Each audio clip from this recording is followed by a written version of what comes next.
Let's talk debates. I'm going to do it in reverse order for a reason. Now, plan this out in my head. I hope it works out how I plan. And we'll see how it goes. Oh, I just got a thing.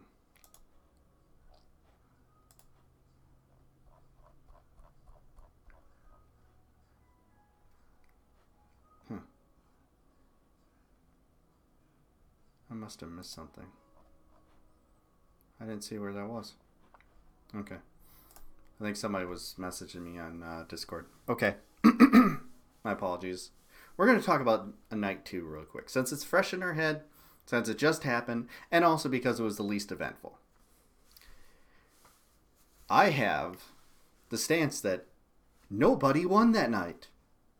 There were a whole lot of losers. There were people who improved. But no one won. Let's just go out and say it. Let's go down the line of all the people we can remember, okay?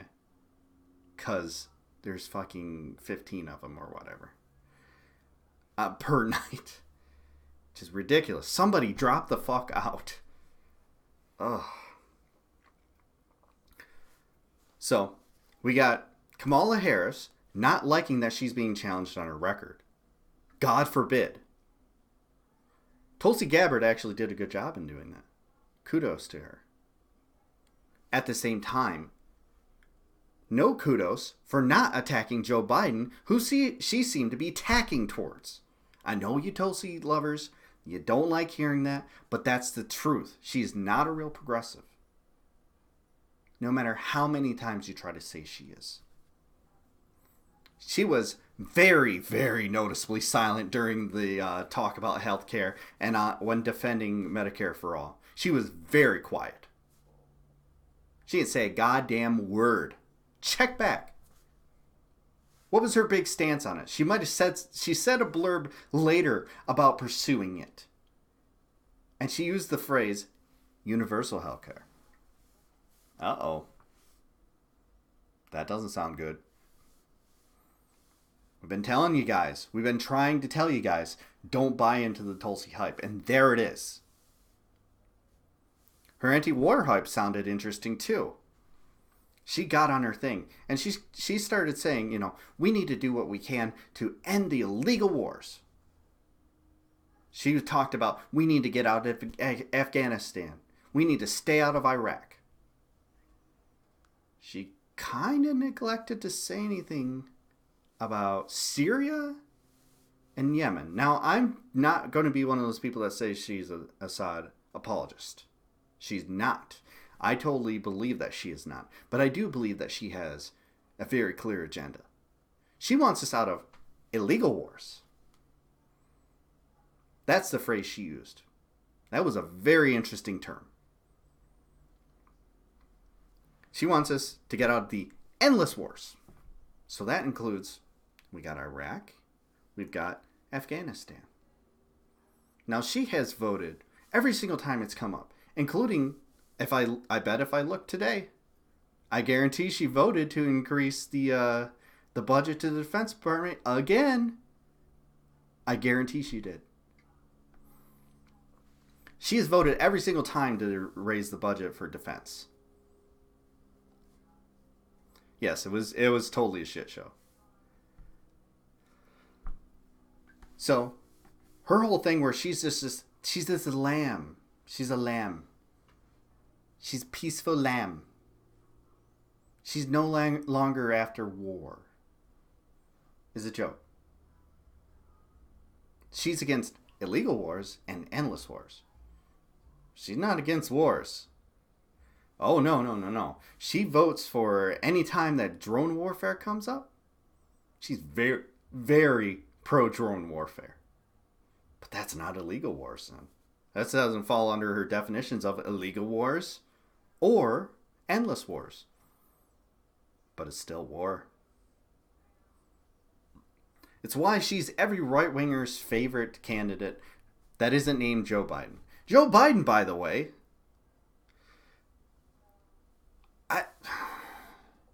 that dude is tired. That dude did not want to be there. I've never seen a front runner that not wanting to be there. But there he was. For some reason, he was there and just looked sad and just looked confused. Couldn't even get out his text thing at the end. He couldn't wait to stop talking. A guy who really should stop talking and usually doesn't know how to stop talking. As soon as the moderator would say time's up, he'd go, yep. Power down. Every single time. I feel bad for him. I feel real bad for him. And he's got the old folks convinced that that's our guy. Look, we take a nap halfway through our sentences too. That's our man. It's not a good precedent. You want to say whatever you want about Bernie Sanders' age. He doesn't look like that. We'll get to that. We'll get to that's the tastiness. See, I'm setting you guys up. Hear this later. Because night one was fun. So, Jay Inslee made some good points. Made some decent headway. He might go up a point. Biden, I would be shocked if he didn't go down 5 points, maybe 6 points. Let's be honest here. Kamala Harris, I think, goes down 3. She didn't do herself any favors either. She looked petulant. She looked frustrated. And she sounded it too. Between her and Biden choosing to not answer the questions of which they were being asked and pretending like they weren't asked it in the first place. It looks so bad. Oh my God. Bill de Blasio sounded pretty good. But those protesters sure as hell didn't do him any favors, did they? Because the worst thing of all is those protesters, more importantly than anything, had a point. Why didn't you fire Pantaleo? Why didn't you talk to your police chief into firing Pantaleo? Why is he still a job? Why is he on a street again? These are things you have the power to do. If you want people to vote for you, the downside of all the talk that you have, Bill de Blasio, is that we can see your record as you lead now. And you talk a lot about how I'm the mayor of the biggest city in the country.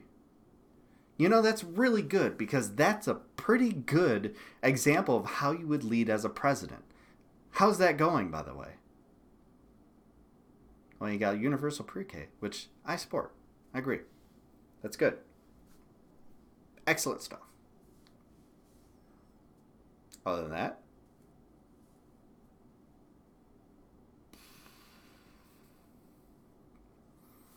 it seems like all your progressive bona fides add up to jack shit.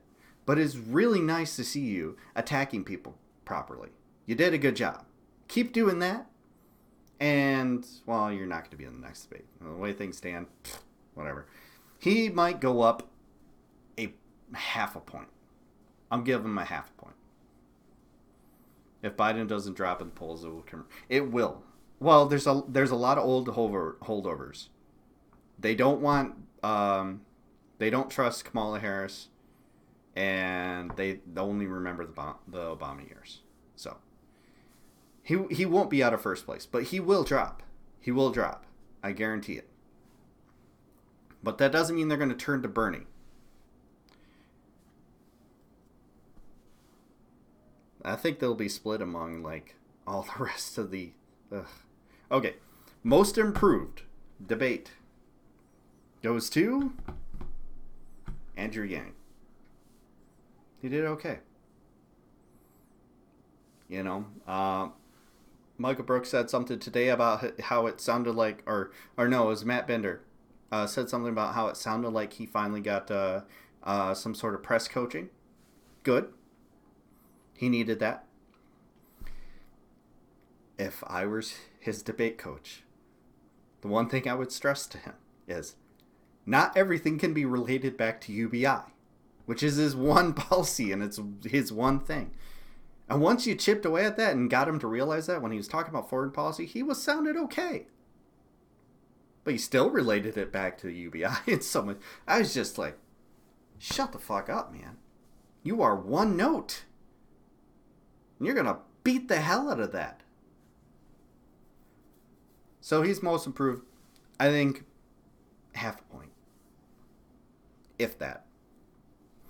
He either made no improvement or slight. Very, very slight improvement. Jay Inslee, I think, might go up half a point. I don't know. Cory Booker will go up half a point. But again, he attacked Biden really well, but when pressed back on his own faults, this is the common theme here. This is the common theme of the whole night. People making great points about each other and then not liking that they had to confront their own faults, of which there were many. Watching Kamala Harris and Joe Biden argue about their health care proposals and how terrible each one was just makes you realize that both of them suck. Both their proposals are awful. You know, everyone said give Iran $1,000 a month.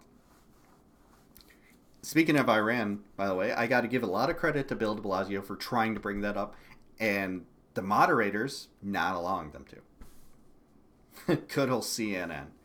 Getting to the heart of the issues. Oh, yeah. Give me a break. Let's see here. Who else was on that stage? Trying to remember.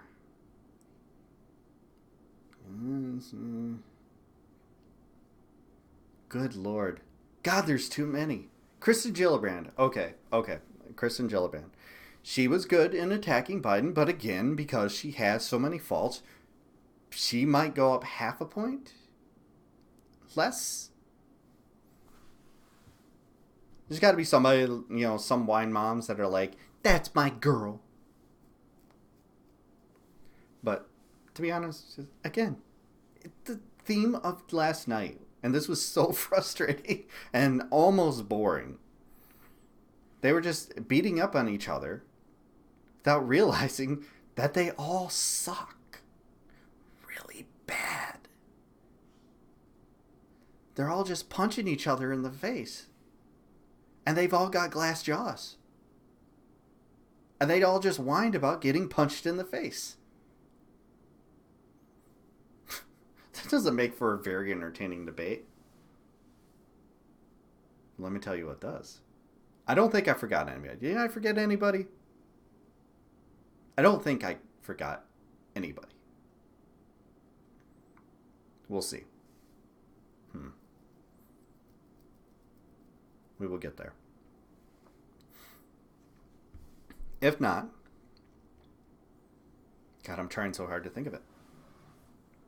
I just really want to jump to night 2 because night 2 was a fucking blast. Fuck it. I don't care if I forgot anybody. If I forgot anybody, that's proof to you. You need to drop out. In fact, that whole stage should drop out. Joe Biden is tired, and the rest are irrelevant. Kamala Harris at this point just dunked herself into irrelevancy. There's no one on that stage last night who was relevant.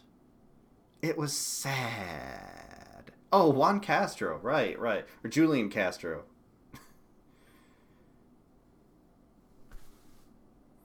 Again. What is the theme of last night? I have this great immigration proposal. But actually, when you worked for the Obama administration, you were really bad on immigration, and you were really bad under HUD. Drop the fuck out. Make room for everybody else. Just endless last night how that was.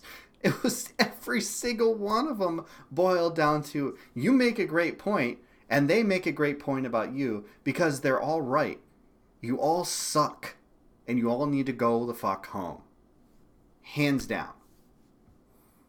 Night 2. Let's do this. Let's fucking do this. I predicted And I was told by a bunch of centrists that, oh, no. They're going to pit Bernie and Warren together. They're going to take the bait. They're going to take it. I'm like, they're friends. What do you mean? Yes, they have similar policies. Yes, Bernie is to the left of Warren. But they aren't going to go at each other. If it comes down to those two at the end, like, they're not going to go at each other. They're going to try to sell you on the policies, and may the best man win. Hey, Draco, it's good to see you. I just saw your update in Glam's chat. Okay. And I wish you luck through all that. Okay, so.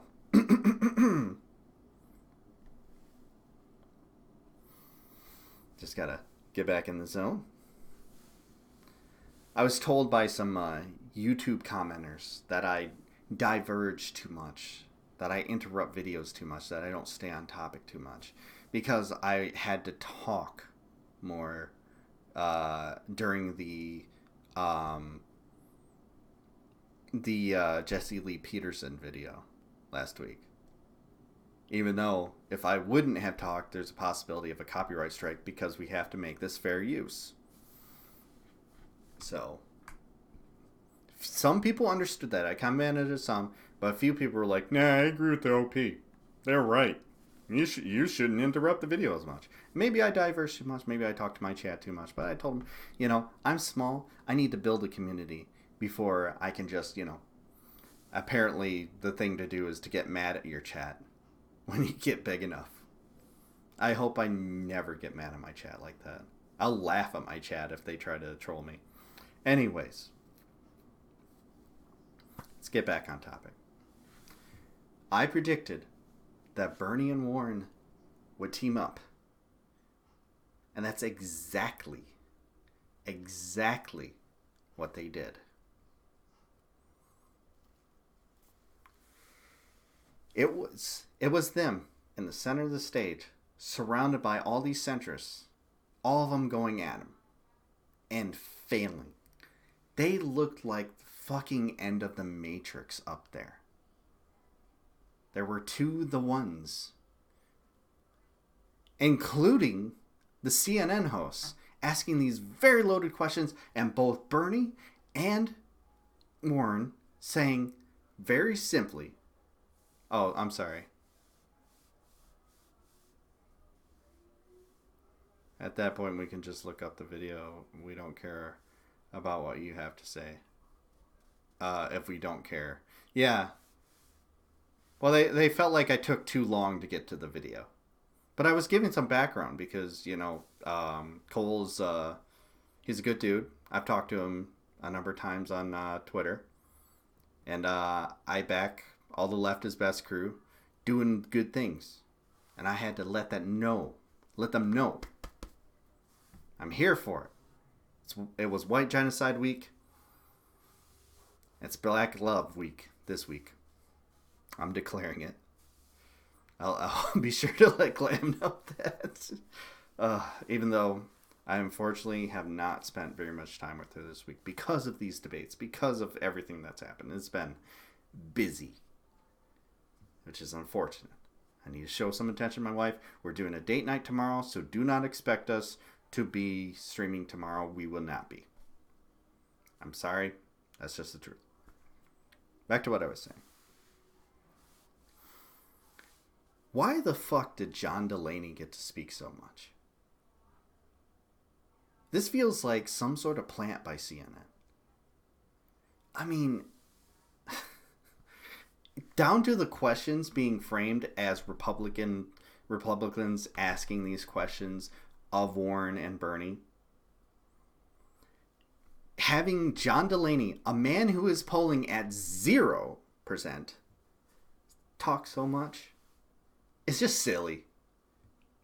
It's too obvious what you were doing. The reason, having those two talk that much, or having John Delaney and Tim Ryan talk as much as they did, was a joke. John Delaney went out trying to make this blaze of glory, this big pitch, and every single time hammered down. Oh, it was delicious. Give me that every single fucking time. Warren had the best line of the night when talking about Delaney. She said, "It confuses me why anyone would run for president to tell you we can't do anything. Or what we can't do." I mean, seriously, who the fuck wants to vote for the guy who, you know, he's the exact opposite of Barack Obama. Barack Obama was, yes, we can. John Delaney's like, no, we can't. Fuck it. Oh my God. But I had such a great time listening to Bernie and Warren just weave through all these people. And apparently we have Cardi B to thank for Bernie coming out with his guns blazing. Apparently Cardi told him to be aggressive this time, which was my issue with the last debate. He was so feeble in that last debate. And he came out and he's just like, oh, fuck it. My girl Cardi B tells me to be aggressive. I'm going to be aggressive. I'm going after him. And he did. And it was wonderful. And you have all the centrist journalists bitching about, oh, why is he shouting so much? Why is he so angry? Bernie shouting scares my kid. You know what should really scare your kid? The fact that their dad is more upset by a man shouting about important things than actually passing those important things that your kid could benefit from. How about that? Your kid was getting a very loud history lesson from two very smart people who care about the future of this country, who care about its people, and not just the rich ones. John Delaney, who kept saying over and over, this can't work, this can't work, this can't work. And Bernie's sitting there going, yes, it will. And of course, everyone loves this. Tim Ryan tries to call out Bernie for saying he doesn't know that what is proposed in his bill will be better than anything offered by the private healthcare industry. And Bernie just goes, I do know. I wrote the damn bill. I about fell out of my seat. Holy shit, that was good. My God, that was good. I gave the night to Bernie because at the end of the day, his proposals are just better than Warren's. Mad respect for Warren for backing up our boy. Warren did an excellent job that night. Nothing against her at all. It's just her proposals ambitious, but they fall just short. You know, we need something a little bit more. That and her whole issue with Raytheon and wanting to take PAC money in general. The fact that, well, you know, we'll get into that. So let's talk about the other people who were on that stage. Marianne Williamson let me down after that Rubin clip. Oh boy. But she seemed to make up for it afterwards. But I don't know how I feel about the fact that she's so back and forth on these issues. The fact that she can sit up there and her choice is to believe Bernie Sanders, who actually has the bill, who actually wrote the bill, Elizabeth Warren, who co-sponsored the bill on healthcare, versus John Delaney, who was what was he, like some sort of lobbyist for the health insurance industry? Give his talking points about how it can't work and get knocked down every single time. And then you go, I think he might have a point. I think John Delaney actually has a point. The fact that you can walk away and think that, I don't know. That's not very trustworthy. Not that she was, going to win anyways, but I was vying for her to at least make some headway, and that didn't do it. My prediction for her, she'll go up 3 points though. She was pretty decent on a lot of other things. Although, I will say I did see a legit breakdown of what her reparations package is, and that ain't it. That ain't it. Her reparations package isn't like cutting a check to black people. Her reparations package is basically cutting a check to schools in inner cities, sort of thing. Sorry. Can't call that reparations. So your one policy that you've got is kind of a lie. I don't know. She's right on substance, though.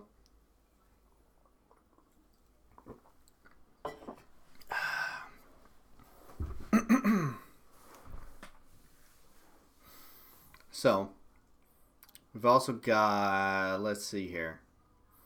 Because I gotta remember everyone that was up there. Amy Klobuchar is useless.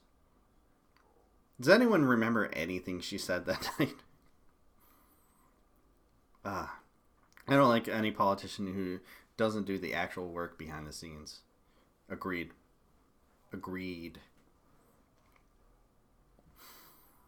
It also depends on what that work behind the scenes is.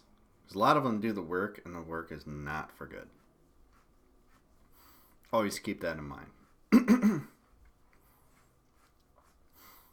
Amy Klobuchar, she's played the part of basically John Delaney light. John Delaney, who looks more like Hank Hill's wife than Bill Doltreef. Let's be honest. I don't like to resort to those sort of things, but let's have some fun, guys. I'm also going to make fun of Michael Bennett. That man has the smallest mouth I've ever seen on a human being. And it sounds like he's trying so hard. He's got the small little lips. And he talks to you. And it's just like, let me tell you guys what I think when we talk about these healthcare proposals. I think we need to have more plans that are, less ambitious and more can actually happen. That's Michael Bennett all night. So I'm going to make fun of Michael Bennett too, because that literally is him. Dude's mouth is way too small for his head. I don't know what happened, but I feel like smiling looks like this.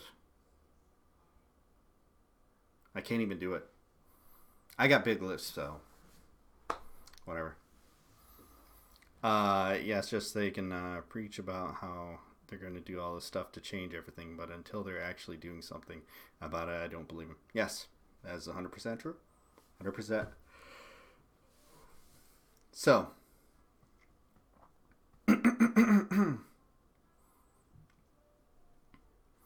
Amy Klobuchar basically sat up there. She was moody. She tried to knock all the progressives down again. Failed again. Didn't engage at all, which was interesting. Just fine, because she's very worried about coming off as crazy and mean, which, let's be honest, she is. We know this. We know about the bind. We know about what you do to your interns, Amy. We know. Stop abusing your staff. Please, for their sake. Leave them alone. So then we got Michael Bennett, of course. Useless. Just as useless as Scared Eyes Tim Ryan. Who? All these people are polling at less than 1%. Which I think Klobuchar's got like at least 1%. Like, these people are useless, and if they don't drop out by the next debate, which they currently don't qualify for, then what's the point of them? Except to distract from what really matters. My dog's back in here. Hi, Zoe. She's looking for food. I'm trying to make sure that I got everybody on that stage from night one. See here. Amy Klobuchar, Michael Bennett. Uh, how could I forget about Beto? Oh, Beto. Oh, you came to Flint. You were here. That was the thing that happened. Meanwhile, we got Danny Glover walking around for Bernie. I wasn't able to attend either of those things, but I can tell you where I would have rather been. What I would have rather been talking about, selling out as an old school punk to a millionaire's family, or would I have rather had been out there with Danny Glover making Angels in the Outfield references to him, and thanking him for making my childhood livable because I loved that movie as a kid. As an adult, I recognize it's flawed, but I did love that movie as a kid. I mean, for fuck's sake, I can tell you exactly where I would rather be. Give me Danny Glover any day. That was awesome. And Nina Turner was here. I would have loved to talk to her. I would love to address, the tweets that she called me out for. I'd like to let her know that, I didn't, my heart was in the right place in that criticism. Just her quotes were a little weird. And, and I'd love to deal with that head on. And like to tell her, look, I'm here. I ain't going anywhere. I'm just a nobody. I just want to see Bernie Sanders win. That's why I said that. She didn't take too kindly to what I said, and neither did, God, I keep forgetting her name because she changed her name on Twitter. Oh, fuck. I gotta look it up. I think she's, we don't know if she's a Birdie surrogate. Oh. It's not Brianna Greyjoy. Fuck. I'll find it. She tweets like every 10 minutes, so. But like it's a love-hate relationship with her.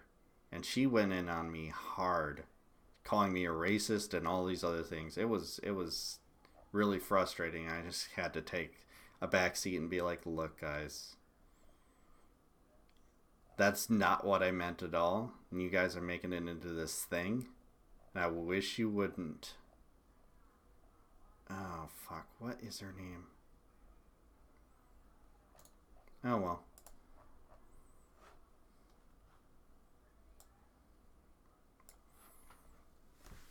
So, let's talk about our boy Beto.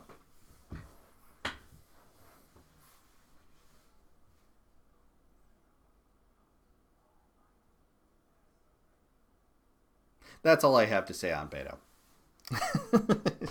Goodbye, sad Beto. I look forward to you dropping out. Please run for Senate in Texas because we need you there and not on a debate stage that you're clearly not ready for. And thank you for not speaking Spanish again. Oh my god, that was so embarrassing. Ugh. So, night 1 was definitely better than night 2. I can't wait to have Warren, Bernie, Biden, and Kamala on the same stage. Hell, throw de Blasio in there. Why not? Someone else who's going to attack and knock things down. Why the hell not? Because what could it hurt? Someone who's going to rabble rouse a little bit. I would love to see up there. Mike Gravel, it's obvious they're not going to let him on. So, oh well.